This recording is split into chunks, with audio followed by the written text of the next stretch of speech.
네, 반갑습니다, 여러분. 오늘도 EXPT 철치에 나오신 여러분들 환영하고요. 뚜껑이 날아갔네요. 네. 오늘 저희 같이 읽으실 말씀은요. 저희 같이 나누실 말씀은 매일 성경 본문에 따라서 오늘 열왕기하 15장 1절부터 22절까지의 말씀인데요. 여러 가지 스토리가 있어서요. 저는 전반부에 있는 내용의 스토리를 같이 묵상하려고 합니다. 열왕기하 15장 1절부터 7절까지의 말씀인데요. 잠깐 백그라운드를 알려드리면요. 열왕기하는요. 남유다와 북이스라엘로 나누어져 있는 그 역사 가운데에서 하나님께서 그 왕들을 통하여 혹은 선지자들을 통하여 어떠한 역사를 이루어 가시는가에 대한 내용을 담고 있고요. 오늘 말씀은 특별히 북이스라엘 왕 여로보암 때에 제27년에 여로보암 북이스라엘 왕이 27년째 통치하고 있던 때에, 근데 북이스라엘의 이야기는 아니고요. 남유다에 관련된 내용입니다. 아마샤의 아들 아사랴라는 왕의 이야기를 저희가 오늘 같이 다룰 겁니다. 그래서 이러한 백그라운드를 생각하시면서요. 이 아사랴라는 왕에 대한 이야기를요. 저희 한 절씩 저랑 번갈아 가면서 읽고요. 7절은 같이 읽도록 하겠습니다. 제가 먼저 1절을 읽을게요. 이스라엘 왕 여로보암 제27년에 유다 왕 아마샤의 아들 아사랴가 왕이 되니 그가 왕이 될 때에 나이가 16세라 예루살렘에서 52년간 다스리니라. 그의 어머니의 이름은 여골리아라다. 예루살렘 사람이더라. 죄송해요.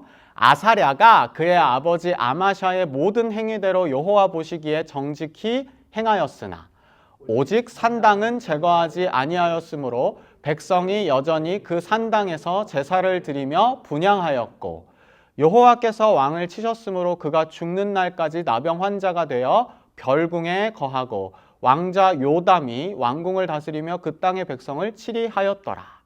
아사랴의 남은 사적과 행한 모든 일은 유다 왕 역대 지략에 기록되지 아니하였느냐. 7절 같이 읽을게요. 아사랴가 그의 조상들과 함께 잠에 다윗성에 그의 조상들과 함께 장사되고 그의 아들 요담이 대신하여 왕이 되니라. 아멘. 오늘 말씀 제목에 대해서 상당히 많은 분들이 코멘트를 주셨어요. 너무 세다 라는 분들도 있었고요. 또 인스타에 웃긴 그림으로 같이 또 화답해 주신 분들도 계시고, 이번에 이 제목으로 나는 인스타 스토리를 쉐어 안 하겠다라고 하신 분도 계시고, 기억하겠어. 네, 오늘 설교 제목은요. 너가 아버지 뭐 하시노? 혹시 경상도가 이렇게 고향이신 분들, 저는 부산이 고향인데요. 너가 아버지 뭐 하시노? 약간 이러한 사투리가 다 죽었습니다.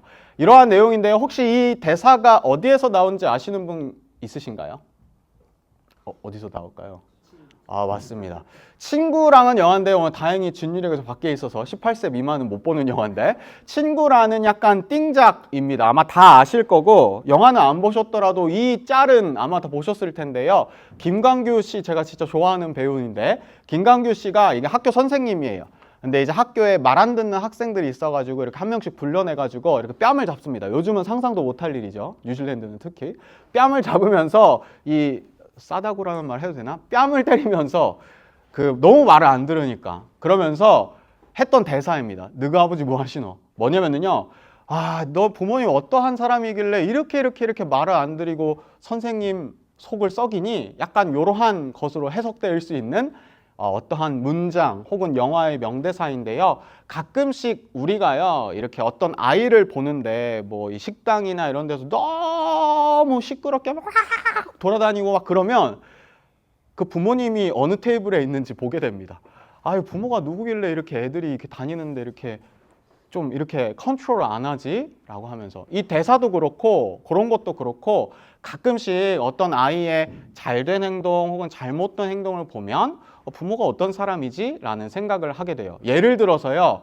다훈이가요 오늘 히피펌을 했는데 다훈이가 막 엄청 막 진행도 잘하고 막 센스 있고 막 드럼도 잘 치고 그러면 가끔씩 이렇게 생각하겠죠. 다훈이 아버지가 누구시길래 누구고요? 아버지는 따로 있겠지만 저는 또 양아버지, 마음의 아버지, 약간 이런 식으로. 혹은 이래와 이든이가 막 엄청 막 뭔가를 잘해요. 그러면 아버지가 누구시지? 그렇게 부모의 영향이 자녀에게 상당히 많은 영향력을 주는 것을 이 대사를 통하여서도 혹은 이 삶에서 잘 볼 수가 있습니다.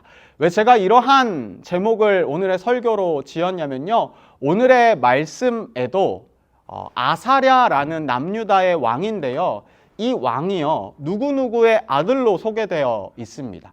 사실은 이 열왕기상, 열왕기하를 쭉 읽어보고 왕들의 이야기를 읽어보면요, 여러 왕들이 등장해요.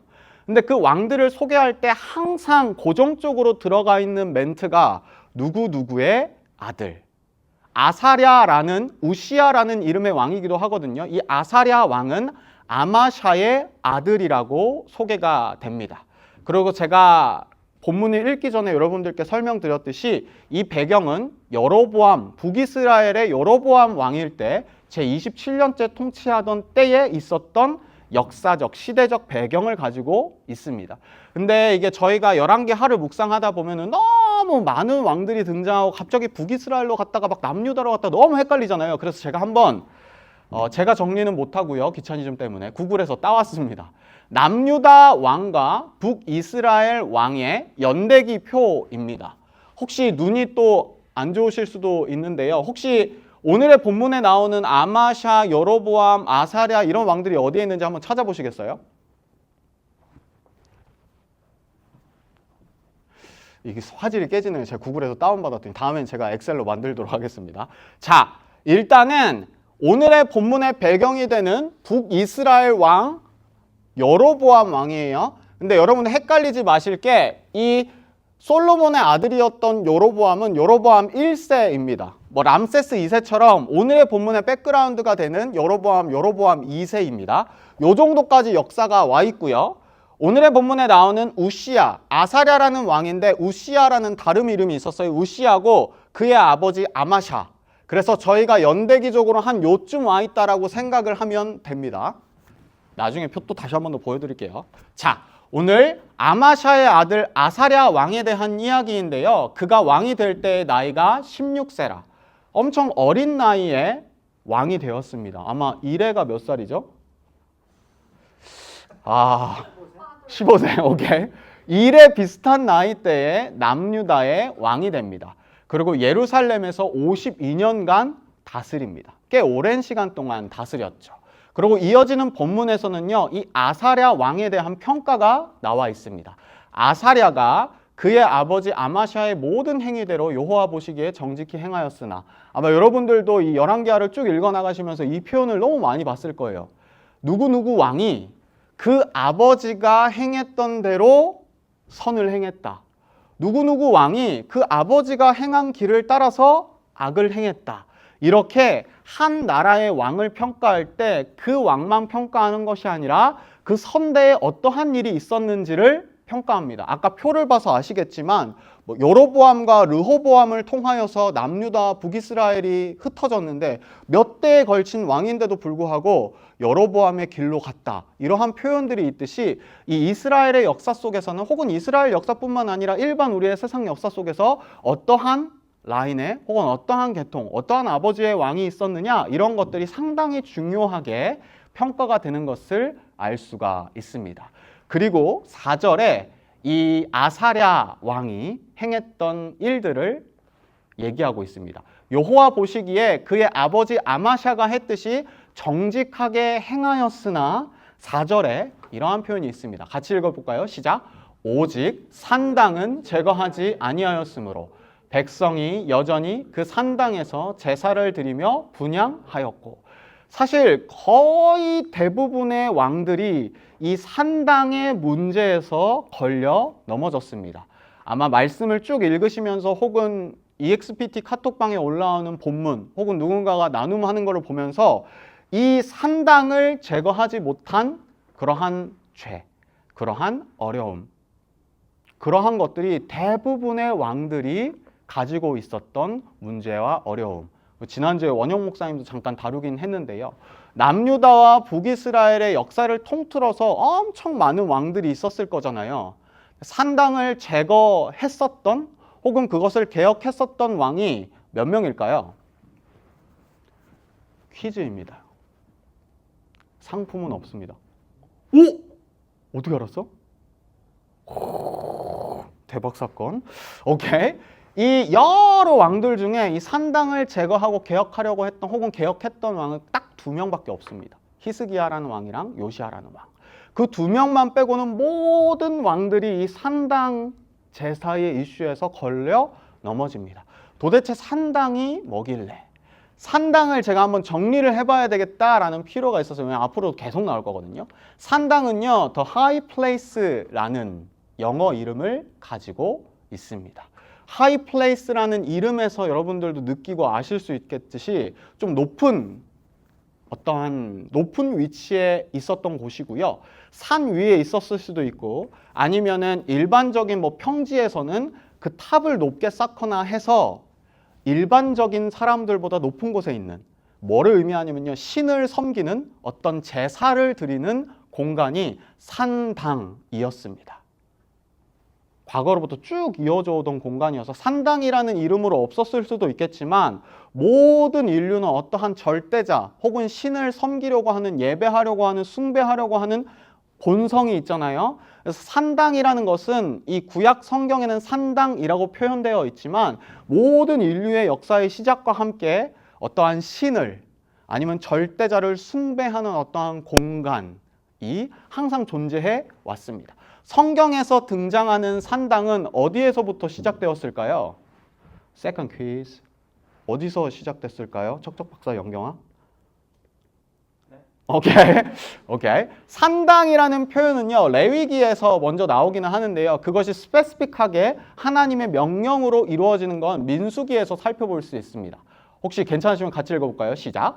그 땅의 원주민을 너희 앞에서 다 몰아내고 그 새긴 석상과 부어 만든 우상을 다 깨트리며 산당을 다 헐고. 하나님께서 이제 여호수아랑 이스라엘 백성들이요, 가나안 땅에 들어가기 전에 하나님께서 여호수아에게 명령하시는 내용입니다. 자, 이것을 토대로 우리가 생각해 볼 수 있는 건 가나안 땅의 이방인들에게 산당이라는 어떠한 그 문화가 있었던 거예요. 이방에 있었던 이방 신들, 가나안 사람들이 본인들이 생각하는 그 신을 숭배하고 예배하고 제사하는 공간이 산당이었던 거죠. 그리고 이제 이스라엘 백성들이 가나안 땅으로 들어갈 때 하나님께서는 그것들에 대한 워닝을 하십니다. 왜냐하면 그곳이 이방 신들을 섬기고 이방 신들을 예배하고 제사하는 공간이었기 때문에 이스라엘 백성들은 하나님을 예배하고 하나님을 경배하는 민족이었잖아요. 근데 그 산당이라는 어떠한 컬처, 문화가 그 이스라엘 백성들에게 들어오게 되면 그들이 섬기는 하나님에 대한 컨퓨전, 여러 가지 역기능들이 있을까봐 하나님께서는 이스라엘 백성들이, 특별히 여호수아가 가나안 땅으로 들어가기 전에 그 가나안 땅에 있었던 가나안 이방 신들을 섬기는 그 산당을 다 헐어버려. 너네가 가나안 땅 들어가면서 다 제거해야 돼. 안 그러면 너네가 나와 관계하는데, 나를 예배하는데, 나와 그 긴밀한 관계를 가지는데 큰 어려움이 될 거야 라고 하나님께서 워닝하시는 내용입니다. 여기서 세 번째 퀴즈입니다. 오늘 퀴즈 타임인데요. 이스라엘 백성들이 가나안 땅에 엔트링 하면서 이 산당을 제거했을까요? 못했을까요? 예스. 못했습니다. 자, 그것을 확인해 볼 수 있는 건 열왕기 상입니다. 솔로몬 때 이야기인데요. 그때까지 여호와의 이름을 위하여 성전을 아직 건축하지 아니하였으므로 백성들이 산당에서 제사하며. 자, 여호수아 때에서 한참 후에 있었던 일이 이제 열왕기상 솔로몬 왕 때의 이야기거든요. 그때 산당을 제거하지 못하고 이 산당이라는 이방 신들을 예배하는 그 공간, 이방 신들을 예배했던, 제사했던 그 공간은 계속해서 이스라엘의 역사에 남아 있었습니다.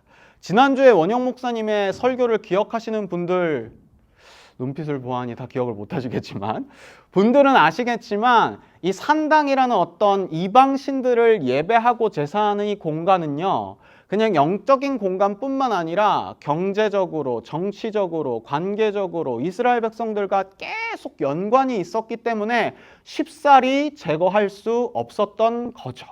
그래서 이 산당이라는 문화는요, 이스라엘 역사 속에 계속 남아 있었습니다. 근데 이 산당이요, 부정적으로만 사용된 건 아니라 가끔씩요, 뭐 성전이 아직 건축되기 전이거나 아니면은 성전으로 예배하러 가기 너무 디스턴스가 멀어서 산당에서 하나님을 예배하는 sometimes 긍정적인 역할도 있었지만 대부분의 경우 이 산당은요 영적 타락의 장소로 묘사되고 본문에서 설명되고 비추어지고 있습니다. 이 산당이 어떻게까지 좀 타락하고 변질되고 이스라엘 역사에 정말로 안 좋은 영향을 끼치냐면요, 열왕기 하 16장 아마 내일의 본문일 텐데요, 아하스라는 왕의 이야기입니다. 이스라엘의 여러 왕의 길로 행하며 자기 아들을 불 가운데로 지나가게 하며 또 산당들과 작은 산위와 모든 푸른 나무 아래에서 제사를 드리며 분향하였더라. 이게 무슨 말이냐면요, 이 산당이라는 어떤 이방신을 예배하는 그 문화가 계속해서 이스라엘 백성들의 영적인 안 좋은 영향을 미친 거예요. 그래서 아하스 왕 때는 어떠한 일까지 있었냐면 자기 아들을 불 가운데로 지나가게 하는 인신 제사입니다. 사람을 제사로 바치는. 무슨 내용이면 쉽게 설명하면요, 혹시 한국 무속 영화 같은 거 보면요, 이 무당이요 이렇게 막 추면서 이렇게 추나요? 어떻게 추면서 칼 이렇게 탄다 그러나? 칼춤 춘다 그러고 칼 타잖아요. 그거랑 비슷한 내용이에요. 자기 아들을요 불 가운데로 보내요. 그러면서 인신 제사를 드려요. 지가 할 것이지 자기는 못하고 자기 아들을 인신 제사를 하는 영적인 타락에 이르게 됩니다. 열왕기 상에는 이러한 내용도 있습니다. 이는 그들도 산 위에 모든 푸른 나무 아래에서 산당과 우상과 아세라상을 세웠습니다. 그 땅에 또 남색하는 자가 있었고, 이 산당이라는 이방신을 예배하는 이 장소, 이 문화는요 이스라엘 백성들에게 끊임없이 영적으로 타락하게끔 만드는 요소가 되어집니다. 그래서 이 산당을 정리해보면요, 이방인들의 무속 신앙의 어떠한 장소였어요. 좀 샤머니즘. 근데 이것이 이스라엘 백성들이 가나안 땅으로 들어가면서 정리했었어야 되는데 정리하지 못하고 정치적으로 뭐 여러 가지 종교적으로 수많이 얽혀있기 때문에 혼합 종교가 됩니다. 이방신을 예배하는 장소에서 하나님을 예배하게 되고, 내가 하나님을 예배하는 건지 아니면 이방신을 예배하는 건지, 이렇게 지도새도 모르게 이스라엘 백성들에게 계속해서 스며든 거예요. 그래서 결국에는 인신 제사를 하고 남색하는 종교적 타락의 장소에 이 산당이 이르게 되는 거죠. 그리고 이 산당을 제거했느냐 제거하지 못했느냐에 따라서 이스라엘과 남유다 왕들을, 그들이 선한 왕이었는가, 하나님의 뜻을 따랐는가, 아니면 하나님의 뜻을 따르지 못하였는가 라는 기준이 될 정도로 중요한 이스라엘 백성들의 영적인 지표가 되어지는 거죠. 저는 산당을 생각하고 좀 이 말씀 가운데 묵상하면서요, 우리의 예배를 조금 생각해 보게 됐어요. 이게 또 너무 극단적으로 어플라이 하는 건지는 모르겠지만, 우리가 이 예배당에서 예배를 하고 있잖아요. 하지만 누구를 예배하고 무엇을 예배하는지 우리가 우리의 마음속에서 정말 우리가 예배하는 하나님이 누구인지를 잘 깨닫지 못하고 생각하고 고민하지 않고 예배한다면, 산당에서 드리는 예배처럼 무엇을 예배하는지 누구를 예배하는지 모르고 컨퓨전 가운데 예배하는 모습들이 우리 가운데에도 있지 않을까? 지난주에 원영 목사님께서 설교했던 것처럼 이스라엘 백성들이 비를 내리는 그 신, 이방신을 어떻게 제가 잘 이해했는데, 지난주에 되게 인사이트풀했는데 제가 잘 다시 설명해 볼게요. 비를 내리기 때문에 잠깐만, 나 너무 헷갈리는데. 자, 비 얘기 있어. 비신이 있었죠. 비신이라고 합시다. 헷갈리네. 자, 비를 내리는 신을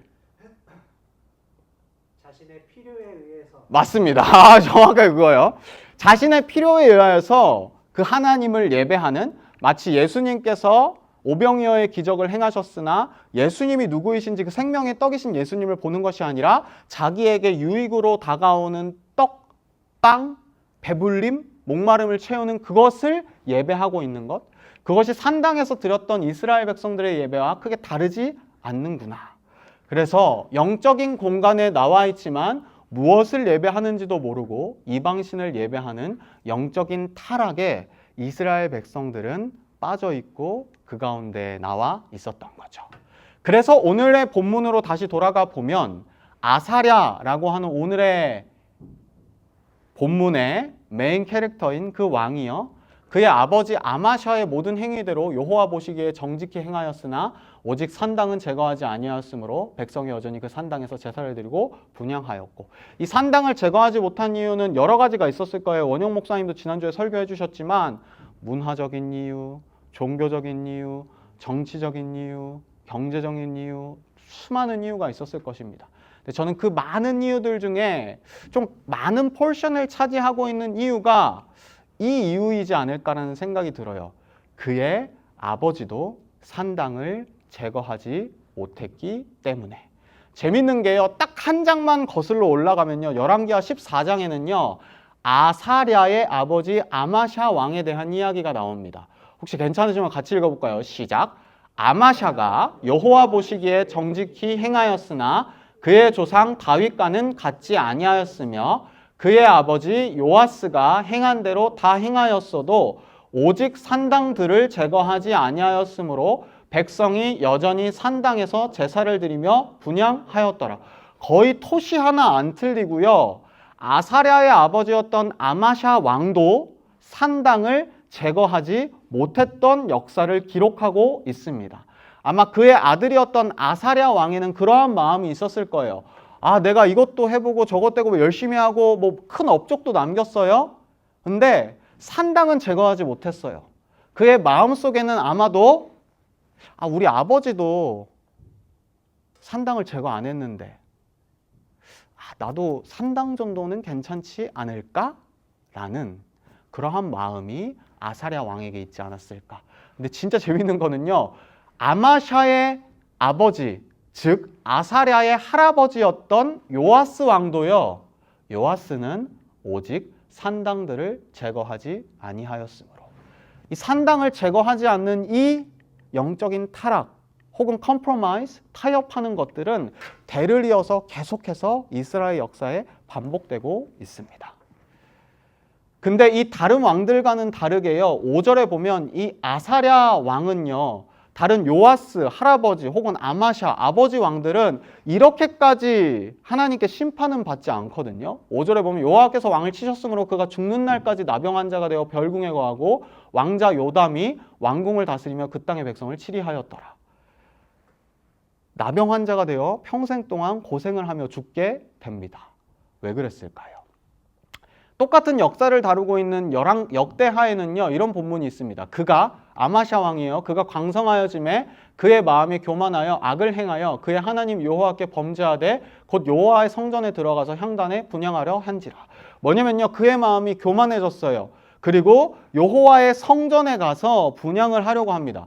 근데 여호와의 성전에서 분향을 하고 제사를 드리는 일은요, 왕의 역할이 아니라 제사장의 역할이었습니다.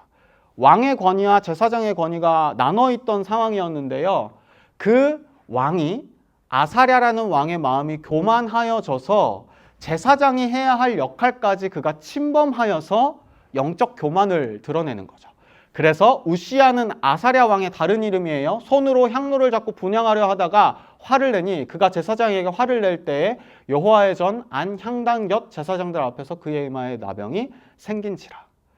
결국에는요, 이 아버지, 할아버지 때로부터 계속해서 타협되어 오던 그 신앙의 컴프로마이즈, 산당을 제거하지 못했던 그 죄의 결과는요, 그것이 익스텐드되고 대를 이어서 발전되면서 아사랴 왕 때는 제사장이 해야 할 역할인 여호와의 성전에서 분향하고 제사하는 일까지 침범하면서까지, 이거는요 다른 의미가 아니라 하나님의 권위에 도전하는 거거든요. 이 영적인 타락이 발전되고 확장되어집니다. 그리고 이것은요 대를 이어서 계속됩니다. 오늘 역사 공부하는 것 같은데, 아사랴 왕의 아들이 요담이에요. 도담이 아니라 요담인데, 요담은요 역대하에서 어떻게 평가되고 있냐면, 요담이 그의 아버지 우시야의 모든 행위대로 여호와 보시기에 정직하게 행하였으나 여호와의 성전에는 들어가지 아니하였고 백성은 여전히 부패하였더라. 여호와의 성전에 들어가지 않았는데 백성은 부패하였대요. 그의 아버지 아사랴 왕처럼 여호와의 성전에서 제사장의 권위를 침범하진 않았어요. 왜냐면 그 아버지가 나병 걸린 걸 봤으니까 나는 그러면 안 되겠다 했겠죠. 근데 이 요담이라는 왕이 산당을 제거했을까요? 못했을까요? 산당을 제거하지 못했습니다. 그랬기 때문에 백성은 여전히 부패하였죠. 제가 이스라엘 역사를 이제 딱 정리 한번 해볼까요? 아사랴라는 오늘의 본문의 주인공입니다. 우시야 왕이죠. 그의 아버지 아마샤 왕이요, 산당을 제거하지 못해요. 그의 할아버지였던 요아스도 산당을 제거하지 못해요. 그의 아들이었던 요담도 산당을 제거하지 못해요. 요담의 아들이 아하스인데요, 아하스도 산당을 제거하지 못합니다. 계속해서 아버지에게서 아들로, 아버지에게서 아들로, 아버지에게서 아들로 이 죄악이, 산당을 제거하지 못하는 타협이 계속해서 되물림됩니다. 그리고요, 그냥 되물림될 뿐만 아니라 이것이 발전이 돼요. 아사랴 왕은 제사장의 권위를 넘어서 하나님의 권위에 도전하려고 했고요. 아하스 왕은 제가 앞에 했던 얘기를 잘 들으신 분들은 기억하실지 모르겠지만 인신 제사를 드렸습니다. 그의 아들을 제사로 바치면서까지 그 죄가 확장되고 그 죄가 익스텐드 됩니다. 이러한 역사입니다. 아까 얘기했듯이 딱 이스라엘의 왕들 중 2명만 이 산당을 제거했다 했잖아요. 요 아하스의 아들 히스기야거든요. 히스기야 왕은 산당을 제거합니다. 히스기야가 그의 조상 다윗의 모든 행위와 같이 여호와께서 보시기에 정직하게 행하여 그가 여러 산당들을 제거하며 주상을 깨뜨리며 아세라 목상을 찍으며. 히스기야 왕이 여러 산당들을 제거했는데 여러 성경학자들의 의견이 좀 분분하기는 해요. 히스기야가 개혁한 이 개혁은 반쪽짜리 개혁이었다라고 하는 사람들도 있어요. 오직 요시야 왕만이 온전한 개혁을 이뤘다라고 평가하는 사람들도 있지만 이 히스기야가 산당들을 제거하려고 노력했습니다. 근데 이 히스기야의 얘기가 열왕기하 쭉 몇 장에 걸쳐서 나오거든요. 히스기야 왕이 이 산당들을 제거하는 것이 쉬웠을까요? 어려웠을까요? 어려웠죠. 왜냐면요, 5대에 걸친 이 산당에서 제사하고 예배드리는 이 문화를 리버스해서 개혁하고 갱신하기란 정말 어려웠을 거예요. 이 왕들이 그냥 예를 들어서 한 30년씩만 통치했다고 칩시다. 30, 30, 30, 30, 30. 30 곱하기 5는 150이잖아요. 적어도 한 150년의 역사 동안 산당이라는 이 이방신들을 예배하고 제사하는 이 혼합 종교의 영적인 타락의 모습이 축적된 거예요. 히스기야 왕이 정말 뼈를 깎는 고통으로 이 산당들을 제거했겠죠.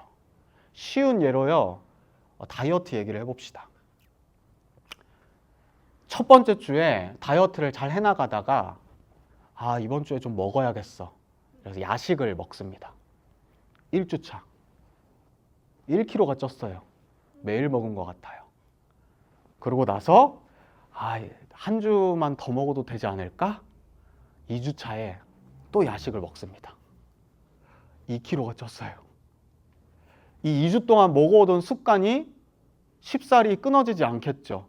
밤만 되면 거실로 나갑니다. 냉장고를 엽니다. 2주 동안 먹어왔는데 한 주 더 하고 이제 다음 주부터 다이어트 해야겠다. 3주차 3kg 찝니다. 4주차에 어떨까요? 안 되죠. 3주간의 관습과 습성이 남아있기 때문에 4주차 4kg 찝니다. 5주차까지 왔어요. 오케이, 한 달만 채우고 이제 다음 달부터 달 바뀌면서 다이어트 해야지. 5주 동안 5kg가 쪘어요.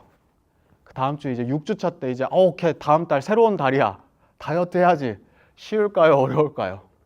그때는요, 1주차까지만 먹고 2주차 때 그냥 다이어트를 시작했으면 막 그냥 공복 다이어트 하나 정도만으로 가능했을 텐데 이제 5주차가 쌓이고 5kg가 쌓인 다음에 다음 달에 이제 다이어트를 시작하려면 진짜 5만 가지 노력을 다 해야 될걸요. 아마 막 한 주 동안 샐러리만 먹어야 되고 막 생각만 해도 싫어요.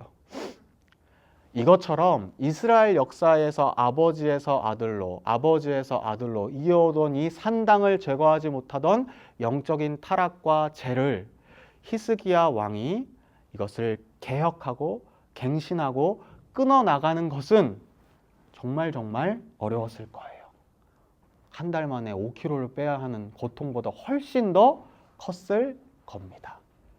식중독 아니고서는 해결할 방법이 없는 그러한 어려움. 근데요, 이 이스라엘의 역사를 보면 진짜 충격적이고 슬픈 게 뭐냐면요, 히스기야의 아들이요, 므낫세라는 왕입니다. 근데 이 므낫세 왕이요, 히스기야 왕이 그렇게 어렵게 끊어내었던 다이어트와도 같은 그 산당을 제거하려는 노력을요, 물거품으로 만들어버려요. 므낫세가 여호와 보시기에 악을 행하여 여호와께서 이스라엘 자손 앞에서 쫓아내신 이방 사람의 가증한 일을 따라서 그의 아버지 히스기야가 헐어버린 산당들을 다시 세우며, 더 나아가서요, 이스라엘의 왕 아합, 북이스라엘의 왕이에요. 아합의 행위를 따라 한 발 더 나아갑니다. 바알을 위하여 제단을 쌓으며 아세라 목상을 만들며, 이 히스기야 왕이 5대에 걸친 그 산당의 제사의 문화를 끊어내는 데에는 정말 큰 노력이 들었지만, 그의 아들은 그의 great father부터 시작되었던 5대에 걸친 그 산당 제사를 부활시키고 바알을 위하여 제단을 쌓고 더 영적인 타락을 이루어 나갑니다. 오늘 이렇게 길게 산당의 역사를 살펴보면서요, 이 열왕기하의 말씀을 살펴보고 또 이 열왕기하를 저희가 묵상해 나가면서요, 왕의 시대에 걸친 여러 이야기들을 봅니다. 이 이야기들을 보면서요, 가끔 우리가 이런 생각이 들 수도 있어요. 이스라엘의 왕의 이야기인데 우리가 이렇게까지 막 이걸 묵상해야 되는 이유가 있나? 저는 오늘 말씀을 보면서요, 이러한 묵상이 들고 생각이 들었습니다. 우리가 지금 신앙을 어떻게 해나가는가에 따라서, 혹은 우리가 교회를 어떠한 모습으로 이끌어 나가고 가꾸어 나가는가에 따라서 우리 다음 세대의 교회가, 결정까지는 아니겠지만요, 다음 세대가 어떠한 신앙의 텃밭에서 신앙생활을 할지 영향을 지대하게 주지 않을까라는 생각을 하게 되었습니다.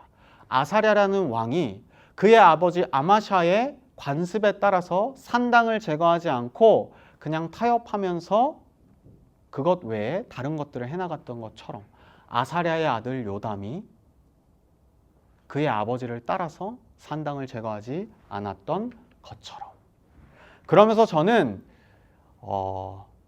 이제 곧 바뀔지도 모르는 EXPT 철치, 저희 교회, 우리 신앙 공동체를 생각해 보게 되었습니다. 아마 아시는 분들은 귀가 따갑게 들으셔서 아시겠지만, EXPT라는 단어는요, experimental이라는 단어에서 나왔습니다. 실험적인. 원영 목사님이랑 처음에 교회를 고민하고 이 공동체를 고민하면서요, 실험적인이라는 단어에 꽂혔습니다. 그래서 어색한 동영상까지 찍어가며 익스페리멘탈 철치를 설명을 했죠.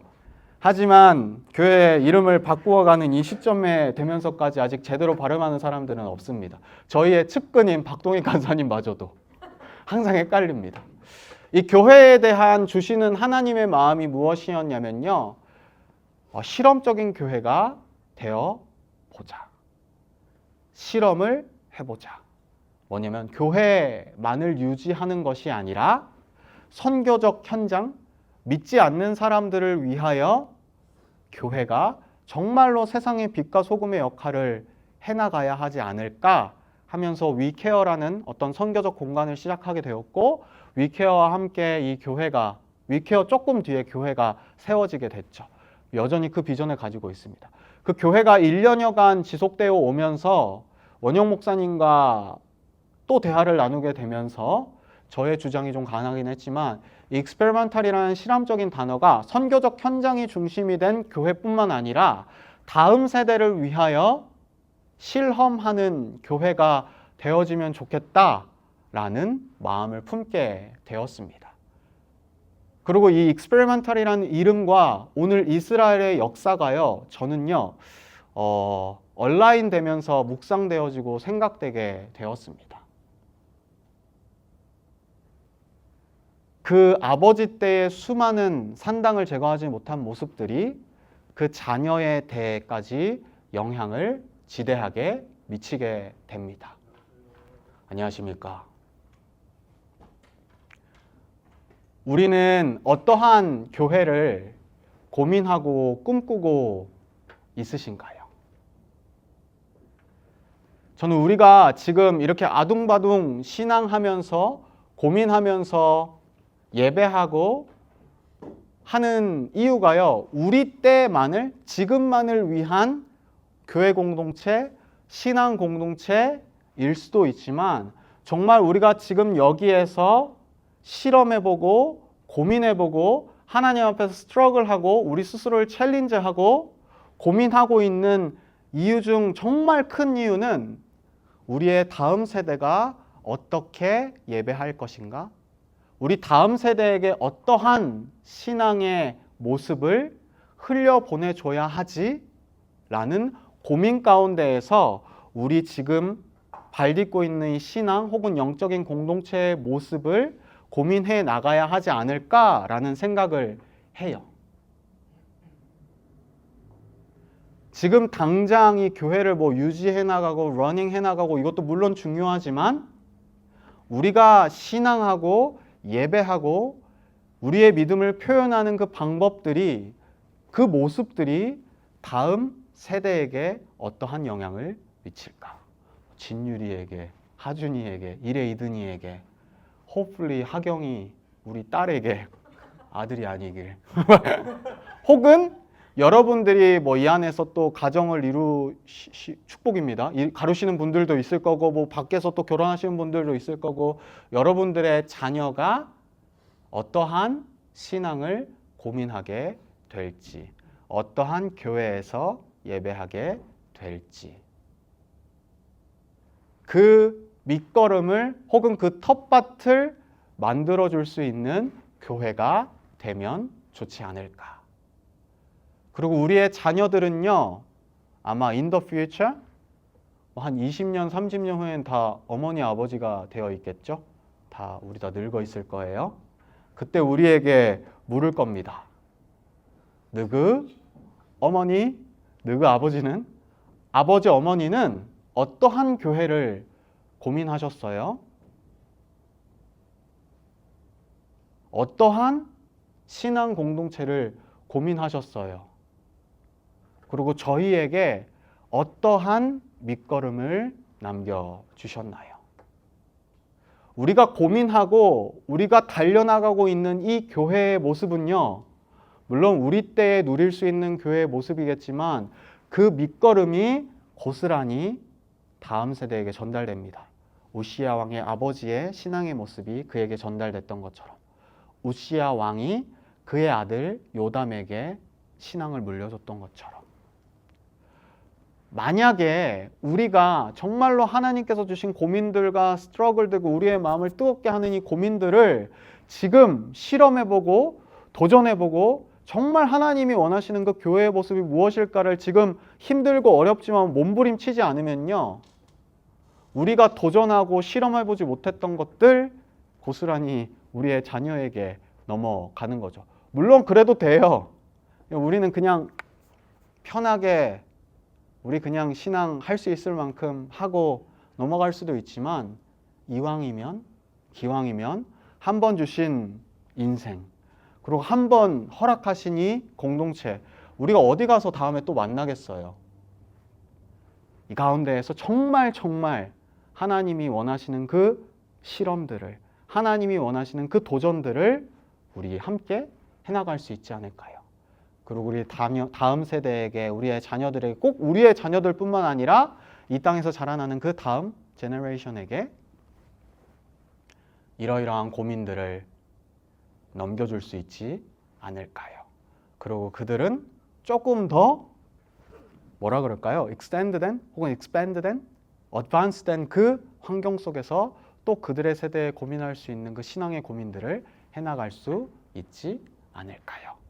저는 오늘 말씀을 통하여서 조금 도전적이지만 여러분들에게 어떠한 교회 공동체가 되어 가야 할까라는 도전을 드리고 싶습니다. 그리고 혹시라도 오늘 말씀 가운데에서 또 산당을 제거하지 못하는 그 신앙의 컴프로마이즈이거든요. 우리의 개인의 모습들 가운데에 그냥 우리 부모님도 그래왔는데, 아니면 내 주변의 친구들도 그런데, 요거 하나쯤이야 괜찮겠지라고 컴프로마이즈하고 타협하는 우리의 신앙의 모습들, 우리가 제거하지 못하는 산당들이 여러분들의 마음 가운데에 있다면 지금 하나님께 은혜를 구하면서요, 나의 주변의 환경들은 계속해서 나를 타협하게 만들고 눈 감게 만들지만 하나님의 도우심으로 인하여 혹은 하나님의 은혜로 인하여 내 안에 있는 그 산당들을 제거하며 더욱더 하나님께로 나아가기 원합니다 라는 마음을요, 우리의 기도로 하나님께 올려드리면서요, 그 하나님의 은혜와 도우심을 구하면 좋겠습니다.